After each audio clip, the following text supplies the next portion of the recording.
Welcome to the Faith and More podcast.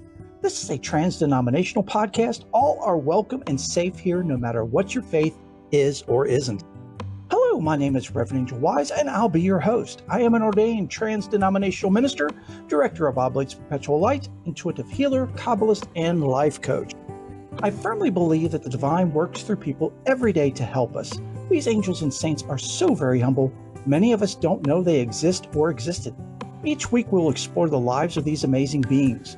We'll also explore topics that can help your faith, no matter what it is or isn't. The goal of this show is to encourage, educate, inspire, uplift, strengthen, and heal you and your faith. So be sure to follow and subscribe so you never miss an episode. Enjoy the show. Hello, everyone, and welcome to Season 6. It's so wonderful to have... Oh, yes. Thank you, everybody. Thank you all for being here. Yeah, I guess it's funny, too. So, welcome to episode 1 of Season 6, and I so hope that the wait for Season 6 wasn't too long. 7 days? So that's pretty much what we do normally. So again, the people last week that were concerned either in silly voices or out there in the crowd listening on the internet, have no fear. We are here. We're not going anywhere. We're not stopping every Sunday for the past year and 3 quarters. Would it be 2 years in September? Which is just around the bend that we've been doing this, and we will continue to do this. So what are we talking about today? Well, wait a minute. Hello. How are you? Welcome to the show. I almost just skipped right by that, didn't I? Oh, shame on me. Tisk, tisk. Welcome, everyone. If you're new to the show, thank you so much for finding us. It's my deepest hope and sincerest prayer that you find everything that you're searching for in a faith-based podcast here and more. And if you're returning, infinite thanks, blessings, and love for being a long-time listener, lover, and supporter of the show. It is because of you that this show is here. Okay, so see, I was getting all antsy about the new season and today's topic. I was just wanting to jump right into it. So let us do that. What are we talking about today? How about celibacy in the church? And why are we talking about celibacy in the church? On all shows, why this show? Well, because it's been something that's been in the news a lot lately with the Mother Superior Gerlach case in Arlington, Texas, which we've talked about that case in the past 2 book nooks. If you haven't had a chance to check those out, please do. There's always great information in the book nooks that you'll only get there, that you will not get on the show itself. Yes, as updates go, unfortunately, Mother Superior Gerlach lost her lawsuit against the bishop, and the judge just said legally, as far as civil law goes, there were no violations. Which at first I kind of agreed with. Then giving it more thought, I was thinking differently. Now let me explain. Anytime you go onto somebody's premises to do a search or to take items for evidence, you have to have a warrant to do that, right? You just can't walk on somebody's property and take whatever you want to take and accuse them of whatever you want to accuse them of. It has to be done through legal channels. You have to go to court. You have to, go before a judge, present your case to the judge, and then if the judge deems it's something that is needing to, or the district attorney, I should say, deems it's something that needs to be investigated further, they will issue a warrant. So you can go on the property and do your investigation and confiscate whatever you feel you need for the investigation as evidence. This was not done with Mother Gerlach or the other nuns, because we have to remember that the entire convent, the monastery, was raided by a bishop who at that time did not have jurisdiction over them. So at that point, he is trespassing. And not only that, it's theft. He's breaking and entering. He's taking their items. He took their computers and he took their cell phones. And a lot of you might be saying, well, what are discalced nuns? And those of you who are longtime listeners, what does discalced mean? It means they don't wear shoes. Sandals, yes. Shoes, no. So these discalced nuns, some people might be wondering, what are they even doing with computers and cell phones? Well, through the amazing blessing of the great Mother Natalia from the What God Is Not podcast, she has explained many times on that show. If you haven't had a chance to check them out, please do. Mother Natalia and Father Michael O'Loughlin are just two of the most amazing, loving beings you would ever, ever hear. And if you have the blessing to meet them, wow. I mean, I haven't yet. I pray that I do someday. She's only up in Ohio, so she's not very far from me, maybe a day's trip. But anywho, Mother Natalia always says that they do have computers. The nuns have computers, and they do have what they call travel phones, which means that, like, if they get to go to the grocery store or something like that, they take a cell phone with them. If they have to go on a pilgrimage or a retreat that's off the premises of the monastery, they take a cell phone with them. Of course, it's for emergency purposes, for contact, if you need to get a hold of the Mother Superior, et cetera, et cetera. And I'm sure it's no different with the sisters of this monastery that we're discussing. So in computers, they have computers. They've got research and stuff that they do. They have contacts. They make appointments. They have retreats that they schedule. So, like anyone, computers are needed to facilitate that. So when this bishop at that time, who had no jurisdiction at that time, walked onto their property, which was not his or affiliated with his jurisdiction, and walked in, confiscated their phones and their computers for his personal investigation, to me, that was a violation of civil law. At that point, you're looking at civilian versus civilian. This person did not have jurisdiction nor a warrant to go on said property and or confiscate, which ends up being stealing their computers and their phones, which, as you all know, computers and phones are quite expensive.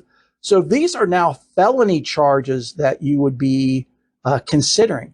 So my thoughts on this, my personal thoughts. Wait a minute. Let me run the disclaimer. The thoughts and views shared by the host are personal in nature, derived from years and years of study, contemplation, and experience. Listener discretion is advised. Please don't take the host's word for anything. Use it to spark your own curiosity and investigation to find out for yourself what is true and what is not. Okay, so I had to play the disclaimer. Again, these are just my personal thoughts. My personal thoughts are the big V, the Vatican. Yes, they have huge amounts of control and even greater sources of power in government, in the legal system, not only here in the United States, but all over the world.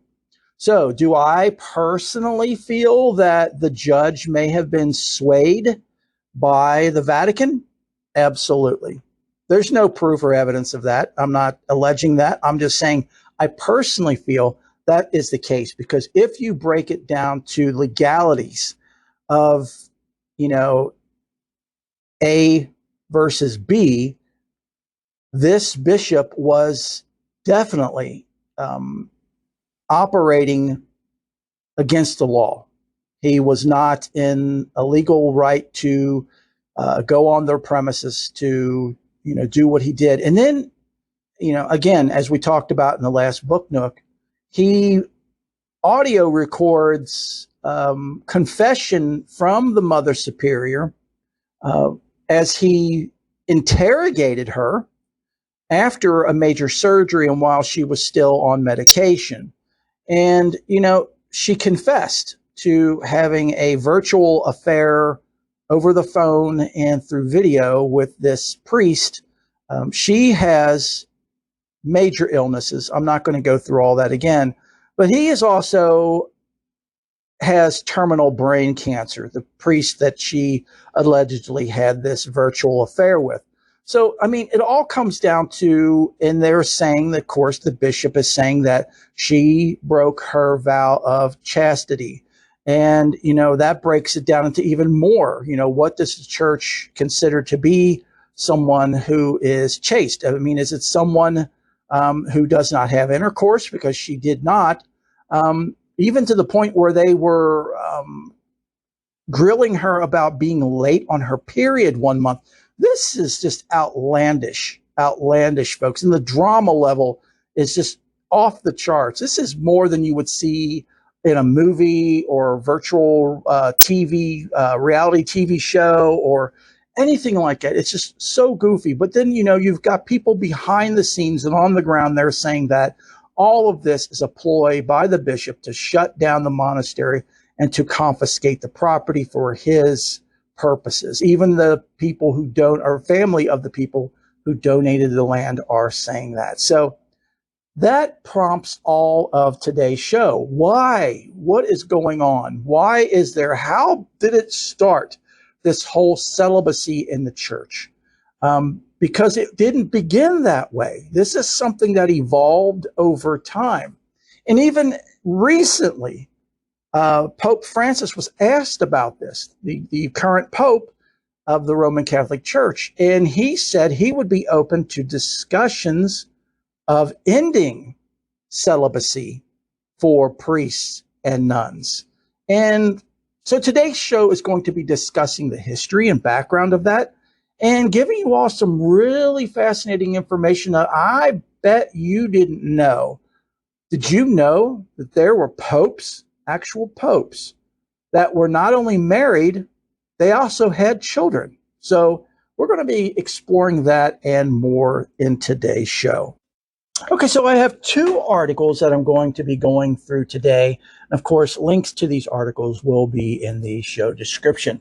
So the first article is actually from Wikipedia. I normally and generally do not go from articles on there, but this one is done quite well, and I believe you will agree with me on it. It says, for many years of the church's history, celibacy was considered optional based on the customs of the times. It is assumed by many that most of the 12 apostles were married and had families. Now, we all have to remember, which we all too often forget, is that the 12 apostles, as well as Jesus, were Jewish. There was no Christianity yet. They were practicing Jews, and they were very strict practicing Jews. So that being said, the Jewish faith at that time, and still somewhat today, believed in prearranged marriages. So the parents from two families would get together and they would come together and talk about, their children and decide if they were compatible, if the families were compatible, and so on and so forth. And then that is what took place.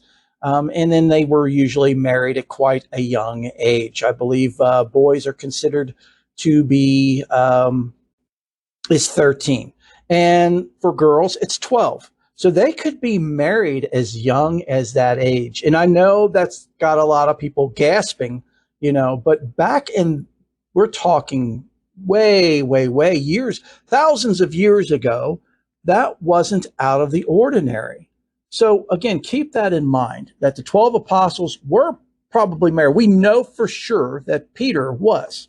So the New Testament, Mark 1:29 through 31, Matthew 8 through 14 through 15, Luke 4:38 through 39, 1 Timothy 3:2 through 12, and Titus 1:6 depicts at least Peter as being married, and bishops, priests, and deacons of the early church were often married as well. In a study of ancient records, the testimony of the church fathers, synodal legislation, and papal decretals in the following centuries, a married clergy in greater or lesser numbers was a feature of the life of the church. Celibacy was not required for those ordained and was accepted in the early church, particularly by those in monastic life. Although various local church councils had demanded celibacy of the clergy in a particular area at the Second Lateran Council in 1139. The whole of the Latin Church of the Catholic Church decided to accept men for ordination only after they had taken a promise of celibacy.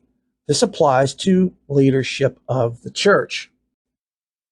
Okay, so we have Saint Peter. From the year 30 to 33, he was a pope, and also from the year 64 to 68, he was a pope. We know he had a mother-in-law. It's mentioned in the gospel in Matthew 8:14 through 15, Luke 4:38, Mark 1:29 through 31, and it says his mother-in-law was healed by Jesus at her home in Capernaum. 1 Corinthians 9:5 asks whether others have the right to be accompanied by Christian wives, as does Cephas, also known as Peter. Clement of Alexandria wrote, "When the blessed Peter saw his own wife led out to die, he rejoiced because of her summons and her return home, and called to her very encouragingly and comfortingly, addressing her by name and saying, 'Remember the Lord.' Such was the marriage of the blessed and their perfect disposition toward those dearest to them." So this is under the categories of popes who were legally married, okay? Next is Felix III, 483 to 492. He was widowed before his election as pope. He was the son of a priest. He fathered two children, one of whom was the mother of Pope Gregory the Great. Next is Hormisdas, Hormisdas, Hormisdas. He was a pope from 514 to 523, widowed before he took holy orders, and he was the father of Pope Silverius. Adrian II, who was pope from 867 to 872, he married to Stephania before he took holy orders. She was still living when he was elected pope and resided with him in the Lateran Palace. He had a daughter as well. His wife and daughter both resided with him until they were murdered by Eleutherius, brother of Anastasius Bibliothecarius, the church's chief librarian. Yeah, I know. Crazy drama. Next is John the 17th. Was in 1003. I guess it was only for 1 year. Married before his election as pope. He had 3 sons. All of his children became priests. Pope Clement the Fourth, 1265 to 1268, married before taking holy orders. He had 2 daughters. Both of his children entered a convent. Pope Honorius the Fourth, from 1285 to 1287, widowed before entering the clergy. He had 2 sons. Next is a list of popes who fathered illegitimate children before their holy orders. So we have Pope Pius II from 1458 to 1464. He was not married, and he had at least 2 children, both of them before he formally entered the clergy. The first child fathered while in Scotland died in infancy. A second child fathered while in Strasbourg with a Breton woman named Elizabeth died 14 months later. He delayed becoming a cleric because of the requirement of chastity.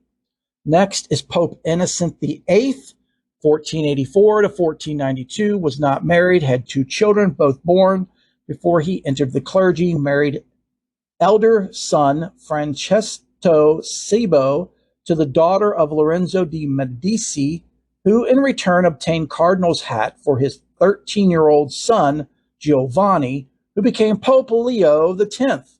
His daughter, Teodorina Cibo, married Geraldo Uso di Mera, something like that.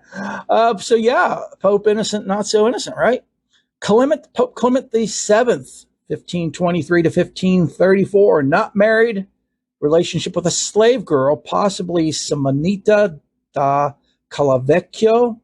They had 1 child, identified as Alessandro de Medici, who became the Duke of Florence. The next category are popes who are known to or suspected of having fathered illegitimate children after receiving holy orders. Pope Julius II, 1503 to 1513, not married, 3 daughters, 3 illegitimate daughters. This is while he was pope, one of whom was Felice della Rovere, born in 1483, 20 years before his election as pope and 12 years after his enthronement as Bishop of Lausanne. The schismatic conciliabulum of Pisa, excuse me if I slaughtered that, which sought to dispose him in 1511, also accused him of being a sodomite. Pope Paul III, 1534 to 1549, not married, Silvia Ruffini as a mistress.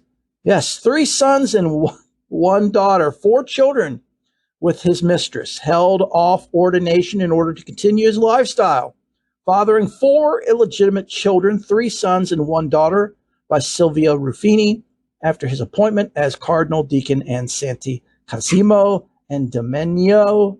He broke his relations with her in 1513. He made his illegitimate son, Pierluigi Farnese, the first Duke of Parma. Well, that was nice of Dad to do, don't you think, since he ended up abandoning Mom and leaving him and his other sisters and brothers to, make him a Duke. And I'm sorry, folks, I don't mean to be sarcastic about this, but, the whole, it's not just the celibacy thing, but the whole cheating and mistress thing, that's one of my buttons, and that's my problem and something I have issues with that I need to work on. So next is Pope Pius IV from 1559 to 1565. He was not married. Allegedly, he had 3 children. One was a son born in 1541 or 1542. He also had 2 daughters. Next is Pope Gregory XIII from 1572 to 1585. Not married, but he had an affair with Maddalena Fulacini. And yes, they had children. Received the ecclesiastical tonsure in Bologna in June 1539, and subsequently had an affair that resulted in the birth of Giacomo Bonacapani in 1548. Giacomo remained illegitimate, with Gregory later appointing him Gonfalonier of the Church, governor of the Castel Sant'Angelo and Fermo. Next is Pope Leo XII from 1823 to 1829. Not married, allegedly had 3. As a young prelate, he came under suspicion of having a liaison with the wife of a Swiss guard soldier and a nuncio in Germany, allegedly fathered 3 illegitimate children. And the list continues. Popes alleged to be sexually active during pontificate. Pope Sergius III from 904 to 911 was not married and is believed to have at least had 1 child, accused by opponents of being the illegitimate father of Pope John the 11th by Maurizio. Such accusations lay in Leopold of Cremon's Antipodesis and the Liber Pontificalis. The accusations have discrepancies with another early source, the annalist Flaudord. John the 11th was brother of Alberic II, later being the offspring of Marozia and her husband, Alberic I. So John, too, may have been the son of Marozia and Alberic I. Okay. Next is John X, 914 to 928. Not married, had affairs with Theodora and Marozia. No children. Had romantic affairs with both Theodora and her daughter, Marozia, according to Leopold of Cremona in his Antipodosis. So, as we see, it just goes on and on and on. Next is Pope John the 7th, 955 through 964. No, he was not married. Accused by adversaries of adultery and incest, Benedict Soracti noted that he had a collection of women. They testified about his adultery, which they did not see with their own eyes, but nonetheless knew with certainty he had fornicated with the widow of Rainier, with Stephana, his father's concubine, with widow Anna, and with his own niece, and he made a sacred palace into a whorehouse, according to the Chamberlain. John was a Christian Caligula, whose crimes were rendered particularly horrific by the office he held. Some sources report that he died 8 days after being stricken by paralysis while in the act of adultery. Others that he was killed by the jealous husband while in the act of committing adultery. So messy either way. Jeez, old Pete's. Pope Alexander VI, 1492-1503. Not married, he had relationships with Venosa de Catinay and Giulio Farnese. Yes, he had children. Had a long affair with Venosa while still a priest and before he became pope. And by her had his illegitimate children, Cesare, Giovanni, Jeff, and Lucrezia. A later mistress, next, Julia, was the sister of Alessandro, giving birth to a daughter, Laura, while Alexander was in his 60s and reigning as pope. Alexander fathered at least 7 and possibly as many as 10 illegitimate children, doing much to promote his family's interest, using his offspring to build alliances with a number of important dynasties. So I think you see the underlying thing or theme, especially back in those days and probably still today, is it's all about political power. You know, these people, these popes had extreme, you could almost say infinite power. And what that does to a person is just, it literally can drive them mad. And as you see with a lot of these popes, it did that and more, that they just were so power hungry that even though they had infinite power, they wanted more. And if you do a historical deep dive into this, folks, it's all there. It's very messy. It's very saddening, quite depressing, especially if you are a Roman Catholic. But you just have to keep in mind that you represent your faith. They represented their faith. You represent your faith. So don't let them sway you. Next is a list of popes who had relationships with men.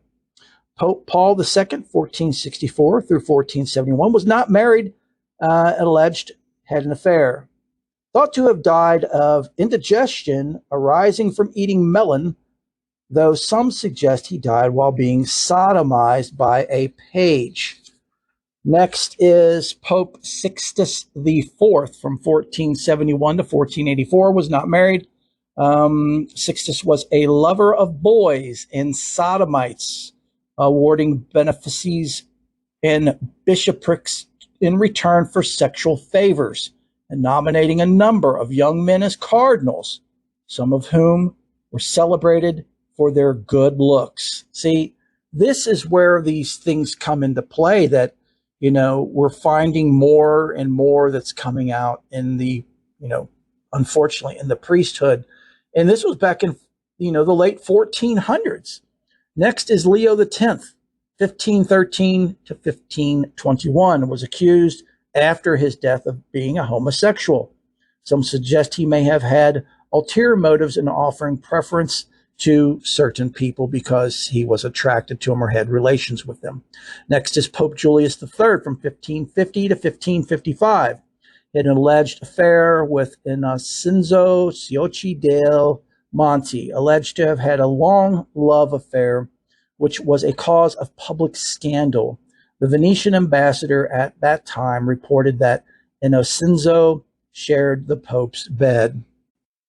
And honestly, folks, if I know some of you are probably gasping that there are, you know, alleged homosexual popes and clergy, And just know that this is nothing new. If you open your Bible to Samuel 1:18:1, you'll find a passage about King David and his beloved Jonathan. It says Jonathan became one in spirit with David, and he loved him as himself. And if you continue reading and studying, you will find that David and Jonathan were lovers. That at one point, David says that he loved Jonathan more than any woman than he could, he could not love a woman more than he loved Jonathan. And there's absolutely nothing wrong with that. I'm just saying, folks, don't gasp and don't cover your mouths and your ears and say, oh, no, not my faith. Yes. I mean, this goes back to literally the beginning of time. It's there. It's there. So next we have, and this is the last part, relationships with women and men. So Pope Benedict the Ninth, who reigned from 1032 to 1044, and then in 1045, and then from 1047 to 1048, was accused by Bishop Benno many vile adulteries. He referred to his third book of dialogues to his rapes and other unspeakable acts.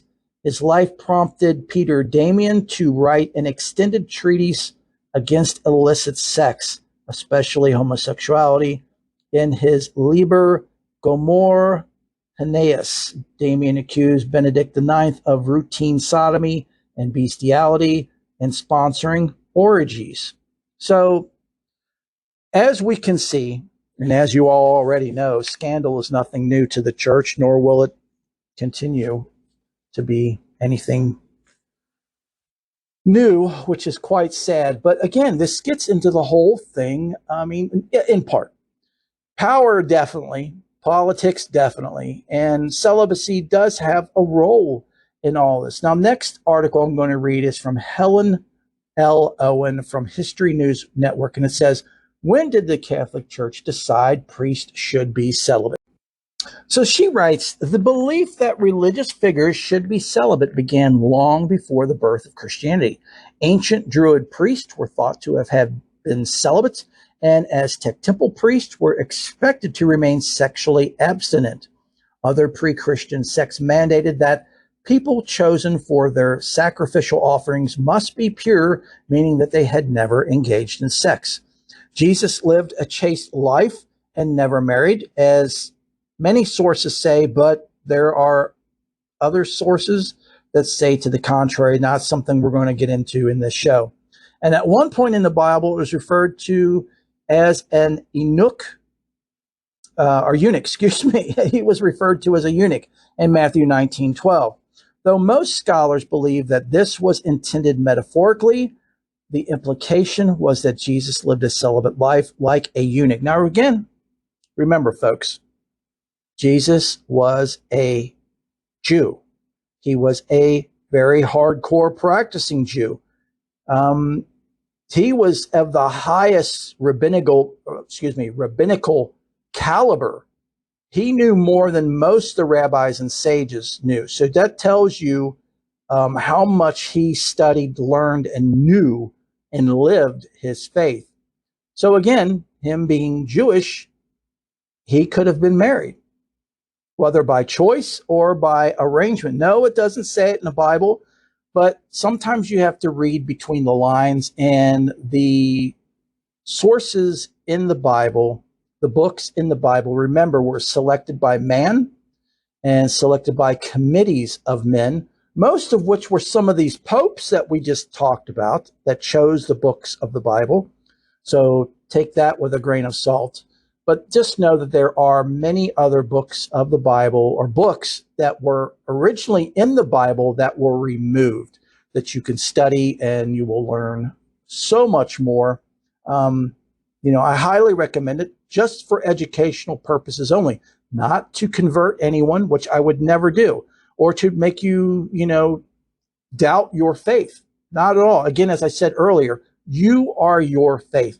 Don't look to anyone for your faith. You imbue and live and are your faith. Your faith should shine from your actions, from your speech, from your thoughts, from everything that you are. But there's more to stories than what's in the book, you know. And again, taking consideration that some of these popes that were named had hands, or I should say paws, in deciding which books were in the Bible and which books weren't. So anyway, back to the article. The implication was that Jesus lived a celibate life like a eunuch. Many of his disciples were also chaste and celibate. Paul, in his first letter to the Corinthians, recommends celibacy for women. Wasn't that very nice of Paul to recommend celibacy for women, but not for men? And we also have to keep in mind that St. Paul never met Jesus. He was not one of the original disciples. And there's books and historical facts of a huge rift between and disagreements between Paul and the original disciples, especially Peter, that they did not accept him as a representative of Christ or Christianity. Because the Christianity we know today is mostly Pauline, which is Paul. And again, that's another show in and of itself. We got to remember, Paul was not a Jew. Paul was Roman. He worked for the Romans. He killed Jews. I mean, until his miraculous conversion. But again, there is so much behind the scenes in history, historically about Paul that doesn't put him in such a good light. And maybe we will delve into that in a future show, maybe not. But again, it's all historically there. You know, just look, do your Google searches, get your textbooks, and study. It's all there for you to learn. And again, don't let it sway your faith. You are your faith, but it's good to know. It's good to know what the truth is, or as close to the truth as we can get. So, Paul, in his first letter to Corinthians, recommends celibacy for women. He says, to the unmarried and the widows, I say that it is well for them to remain single as I do. But if they cannot exercise self-control, they should marry. So if you can't sexually control yourself, then you should get married, he says. For it is better to marry than to become aflame with passion. I guess some of those popes should have read that part, huh? That was from 1 Corinthians 7, 8 through 9. But the early Christian church had no hard and fast rule against clergy marrying and having children. Peter, a Galilee fisherman, whom the Catholic Church considers the first pope, was married. Some popes were the sons of popes. The first written mandate requiring priests to be chaste came in AD 304. Canon 33 of the Council of Elvira stated that all bishops, presbyters, and deacons and all other clerics were to abstain completely from their wives and not to have children. Oh, yeah. Yeah, I've got to take a second on that. So they decreed that priests, deacons, popes, everybody that was already married had to stop having intimacy and relations with their wives. Even though the Bible says, be fruitful and multiply. And the Bible is all about the union of two people to procreate and to make babies. You know? Sorry, I'm just a little speechless on that one. So anyway, it continues by saying, a short time later, in 325 AD, the Council of Nicaea, yeah, we should have a show on that one sometime, convened by Constantine, Emperor Constantine, rejected a ban on priests marrying requested by Spanish clerics. So Spanish clerics requested that they should be able to marry. He said, nay. The practice of priestly celibacy began to spread in Western Church in the early Middle Ages. In the early 11th century, Pope Benedict VIII responded to the decline in priestly morality by issuing a rule prohibiting the children of priests from inheriting property. A few decades later, Pope Gregory VII issued a decree against clerical marriages. Okay, so folks, that statement right there was key. Very key in why the church pushed hard for celibacy. What was happening was priests that were married, when they died, their children inherited and their wives inherited their property. At that time, the church was going through financial difficulties. So one way to solve that is to confiscate land. So if you have a priest that owns land, he passes away, guess what? The church gets the property. The church gets all that he had, his belongings, his money, anything like that. So that was a huge thing. It was a huge push, a huge issue for why the push for celibacy happened, is because the church needed money. And land back then equaled a lot of money. The church was 1,000 years old before it definitively took a stand in favor of celibacy. In the 12th century, at the Second Lateran Council held in 1139, when a rule was approved forbidding priests to marry. In 1563, the Council of Trent reaffirmed the tradition of celibacy. Several explanations have been offered for the decision of the church to adopt celibacy. Barry University's Ed Sunshine told this author here that the policy was initiated to distinguish the clergy as a special group. A celibate clergy became the paradigm of separation from the sinful world. A.W. Richard Sipe, a former priest and author of Sex, Priest, and Power, The Anatomy of Crisis in 1995, said the question at the time was, who is the final power, the king or the church? If the church could control a person's sex life, it could control their money, their employment, their benefits. Gary Wills suggested in Under God that the ban on marriage was adopted to lift the status of priest at a time when their authority was being challenged by nobles and others. Protestants early on took exception to celibacy, arguing that it promoted masturbation, homosexuality, and illicit fornication. Martin Luther singled out masturbation as one of the gravest offenses likely to be committed by those who were celibate. Nature never lets up, Luther warned. We are all driven to the secret sin. Ooh. To say it crudely but honestly, if it doesn't go into a woman, it goes into your shirt. American Protestant in the 17th century, fearful of radical religious sects like the Shakers that celebrated celibacy, came out foursquare against the practice. The Roman Catholic Church's position today is derived from the Council of Trent. Celibacy is considered as an important part of the priesthood, a sign of a priest's commitment to God and service. Today, though, there are some exceptions to the rule of unmarried clergy. Anglican ministers who were already married when they joined the Catholic Church are allowed to remain married if they choose to join the priesthood. Now, please note that the Anglican Church also has women priests. Bravo to them. The Catholic Church distinguishes between dogma and regulations. The male-only priesthood in Catholic dogma, irreversibly by papal decree, the ban on marriage is considered a regulation. As they put it, that means the Pope could change it overnight if he wished. The first modern scholar to make a comprehensive study of the church celibacy was Henry Charles Leah over a century ago.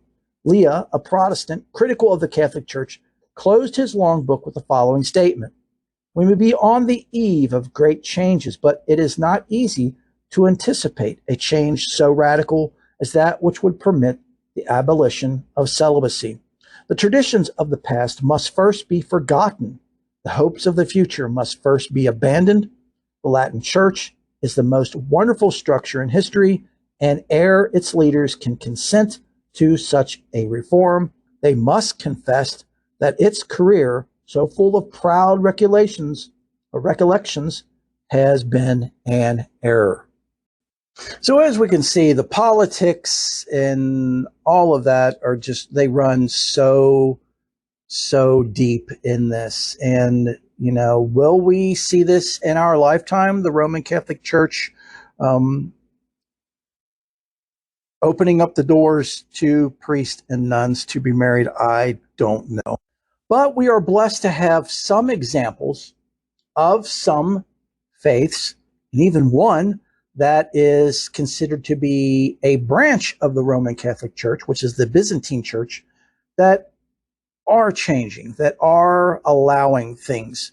So we'll first begin with, since we're speaking of Catholic, the Eastern Orthodox Catholics, a lot of them will allow marriage, which is great. They leave it up to you, just like the Byzantine faith. It's up to the person, the individual, if they want to be married or not. Now, this is for priests. I don't think it's for nuns, which I don't know. I don't agree with that, but that's just my personal view.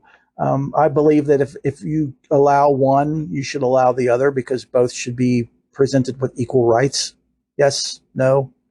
I believe they should. But anyway, as I was saying, the Eastern Orthodox Catholics already, a lot of them allow marriage and have children, and it's no problem. But I've spoken about Father Michael O'Loughlin and Mother Natalia from the What God Is Not podcast. Again, check them out, show them some love. I'll have a link in the show notes, and I'll also have a link to this episode that I'm going to be referring to. They had an episode called Married Priesthood with Father Nathan Simeon Adams. Father Nathan has 5 children, and he is a priest in the Byzantine Catholic Church. And the Byzantine Catholic Church was at one time part of the Eastern Orthodox Catholic Church, but has been welcomed into the Roman Catholic fold, and they are given the options to marry if they want, and if they don't, then it's up to them. It's a choice. So it's really interesting, because in this episode called Married Priesthood, Father Nathan, who is a married priest with 5 children, is talking with Father Michael O'Loughlin, who is a celibate priest in the same Byzantine Church group. And it's interesting to see, because the two of them actually have an open dialogue. They're great friends.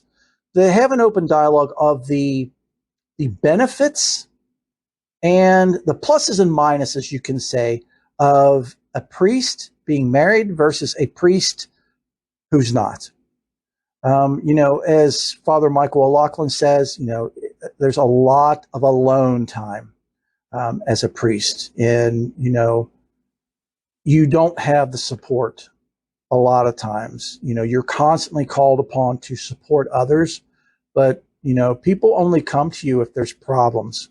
They rarely come to you in good times. And we're all guilty of this to a degree. How often do we just check on somebody just out of the kindness of our heart, just to see how they are doing, and genuinely want to know how they are doing? And if they need to talk, we're there to listen. A lot of times we just say it in passing, just to say it, and it's something that we do in taking and not giving, because subconsciously we're wanting their energy, wanting their attention. We're not wanting them to stop us and say, hey, yeah, I need to talk to you. Do you have a minute? But those of you who are in healthy marriages know, as in Father Nathan, know that you have your spouse, you have your children, you have another method of support, people that you can talk to, and that you're not so alone all the time. Because, a lot of times that aloneness is quite detrimental, and that's when the darkness can really devour you, is when you are by yourself and you do not have anyone. It gets really messy and really nasty, and that's why I personally believe that a lot of these sex abuse allegations and cases and situations and incidents with priests and just not just priests, but all heads of churches. So because it goes, it's not just the Catholic Church, it's all the churches have issues with this. Is that it comes down to that being alone in that voice in your head. And then again, power comes in, especially in the Presbyterian churches and so forth, where they do have the option to be married, and they, misuse their power to, gain control over other people and, require sexual favors for this or for that. And, again, the darkness never lets up. And the more you go for the light, as we've studied in last season, season 5, the more you go for the light, the more the darkness is going to come after you, and the harder it's going to come after you. I mean, you've got to have, your self together. You've got to be focused. You've got to stay focused. As the Bible says, put on the full armor of God. You've got to do that, especially those of us who are in any kind of leadership role or teaching role within the church or ministries. Even myself, I mean, I have to be very careful because, of course, I'm not affiliated with any, particular church right now, but still, I am doing my level best to awaken to the divine, to, make that connection with the divine more and more, and to share that. And that's definitely something the darkness does not want, and will do everything possible to thwart that. So it's something definitely to keep in mind. But I strongly and highly recommend the What God Is Not podcast, and especially the married priesthood episode. And I believe there was another episode. If I can find it, I'll note that as well in the show notes and description with Father Michael O'Loughlin and Father Nathan, where they were talking about the pluses and minuses as well. And, yes, there are pluses and minuses for everything. And, one of the big issues a lot of churches have with, stopping the celibacy thing is that the job of a minister, a priest, a pastor, any kind of leadership role in a church is very demanding, very demanding. So your family has to be aware of that. Like Father Nathan's wife and 5 children have to be aware that he's pretty much on call 24/7. And if he gets a call, he's got to go. And that it's not just a 9 to 5 Monday through Friday job. It's a 24/7 job. And even on days off, he can be called, and often does get called. But it comes down to their relationship. Do they go into that willingly and openly? And they have. They've embraced it completely and made it work. And do they have challenges? Absolutely. But everyone has challenges. And again, for what it's not worth, for my personal two bits, is that I believe it should be optional. It should be optional for both women and men. I firmly believe women should be allowed to be priests. There's many that allow that, and it's worked so amazingly. As I noted earlier, the Anglican Catholic Church allows women as priests.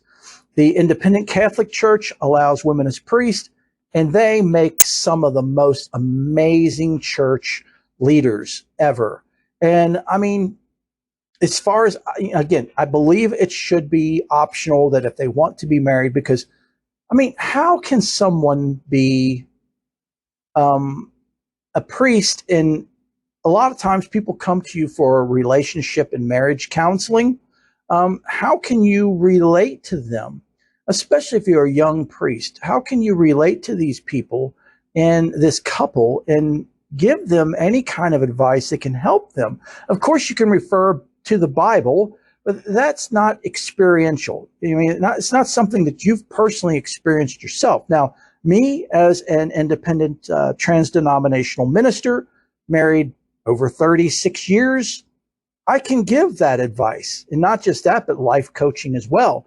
That helps in my life coaching. If someone comes up and needs assistance with marriage counseling, relationship issues, and counseling on that level, I'm really good at helping with that because I have that experience to look at and to share with others. No, not every relationship is the same. They're all different. But again, having a relationship and working with your significant other to maintain that relationship gives you the experience to help others. And I remember back when I was probably 3, I want to say 3 years old, may have been younger than that, 2 or 3. I remember my mother and father arguing, constantly arguing, and my mother, literally begging my father to go to a priest with her for counseling. And, of course he was poo-pooing all over it. But, I look at that now and I'm like, you know what, that was a good idea, number one, to get counseling. But how much could a priest help with counseling other than referring to the Bible and referring to relationship from the Bible perspective? Because they don't have that experience. And those of you who are in any kind of job know that in your field, experience is everything. And yes, you've got to start somewhere to get the experience. But once you have the experience, you are a golden commodity for your company and should be seen as such. And, I believe the same should be for those clergy who are married and have a sound and healthy relationship with their significant other. Because I know if Haven and I had to go for counseling, I would want to go to someone that has experience, because I definitely would not trust much of what someone who has not had a relationship for a long period of time. And I would say that's 10 years or less. Again, this is just me personally speaking, folks. 10 years or less, I wouldn't, put too much to what they had to say. But again, that's just me. And I would be awesome to hear what you guys think. What do you think of this subject? Now, I'm going to put a little poll in the thing. So if you're listening on Spotify, there's a poll that's going to be there that you can vote, and it's all anonymous. I'm not going to know. No one's going to know how you voted. But I'm going to put a simple poll on there to say, do you agree with celibacy in the Roman Catholic priesthood or not? And I would love to hear or see your feedback. So, my dear brothers and sisters, I so hope and pray that you have, I wouldn't say enjoyed the show. If you have enjoyed the show, that's great. But I more so hope that you have found this show to be enlightening and sharing information with you that you probably did not know. And I know I went through the information pretty quick, so feel free to listen to the show again, or as I always recommend, download it to your phone, your tablet, or whatever device you use to listen, and take it with you wherever you go. That way you can listen at any time and you don't have to use your phone or computer data to listen. You can just listen anywhere, anytime you want. That's how I do it. So again, thank you all so very much for being here. Welcome to season 6, folks. Sorry, this episode may have been a little controversial. We have to ruffle a little feathers sometimes to get to the truth. And I always leave the truth up to you. As disclaimer said, don't take my word for it. My word is not law or rule. It's just giving you all some information so you can go and investigate on your own. And I highly encourage everyone to allow these shows to spark your interest, curiosity, to investigate more on your own. And you decide for yourself what the truth is. This week's prayer requests and updates are as follows. Let us please keep Emily and Jonathan and their family in our heart, thoughts, and prayers. Emily just lost her baby a few weeks ago and is still recovering. Also, please keep in your prayers Kayla, who is suffering from MS, Terry, Denise, Nicholas. No updates on Nicholas yet. Taylor and Weston, who just lost Haley a few weeks ago, and Taylor's been posting pictures of him and Haley together on his social media. So he is mourning very hard, and no doubt. I mean, they were soulmates, and you can never feel that loss.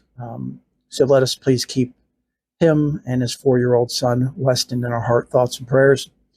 Maudie, Stephanie, Sarah, Kia, Elaine, Bob, Clyde, Lisa, Lana, Megan, Molly, Gwen, Octavia, Trish, Chad and their family, Bishop Ashley and his family, Brother Abel, Megan and her family, Mike S. and Kelly, my brother Michael, who suffered a work injury a little over a week ago, and he is recovering from a concussion, which any of you who've had that before know it's a very rough time. Also, prayers for Tanya, Cheryl, Elijah, Andrew, Elijah's grandmother Janet, Father Mike, Eddie's mother Becky, Emma, Jean, Kathy, Tony, and their family, Michael T., Kyra, Courtney Moore, Jan, James, and Linda. And if you, my dear brothers and sisters, are in need of prayers or know someone that's in need of prayers, do not hesitate to reach out to me. My contact information is coming up here shortly at the end of the show and is at the end of every show. I love to pray, and our Faith and More family love to pray as well. So let us pray for you. So for this week's prayer, I would like to use one of the most powerful prayers in Kabbalah. And I will not do it in Hebrew because I don't know it very well in Hebrew yet. I'm working on it because they have it in song, which is really awesome. So here is the prayer. The prayer is called Anna B'Kosh. Anna B'Kosh. And it is a blessing that can change reality. And this is something that Kabbalists and Jewish people say every day, every morning when they rise. So let us pray. Please, by the great power of thy right hand, set the captive free. Revered God, accept thy people's prayer. Strengthen us, cleanse us. Almighty God, guard us as the apple of the eye of those who seek thee. Bless them, cleanse them, pity them. Ever grant them thy truth. Mighty, holy God, in thy abundant grace, guide thy people. Accept our prayer. Hear our cry, thou who knowest secret thoughts. Blessed be the name of his glorious majesty forever and ever. Amen.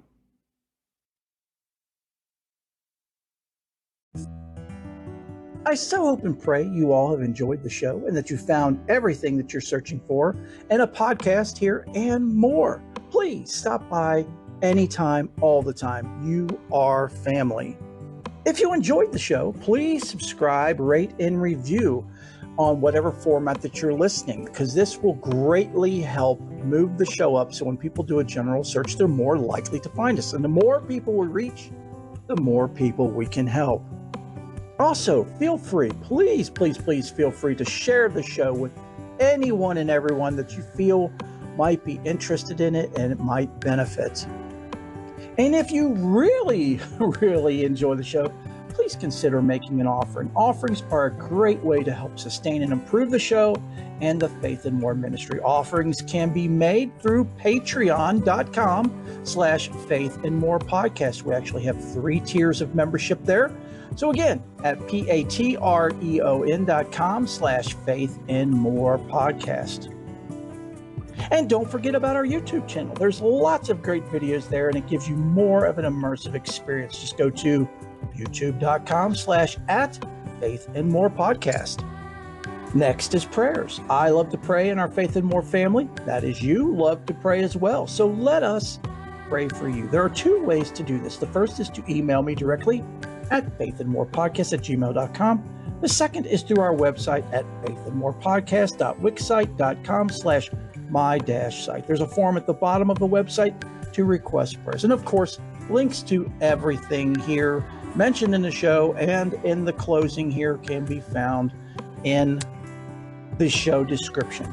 Intro and outro music are courtesy of LesFM, LESFM, which is at lesfm.net.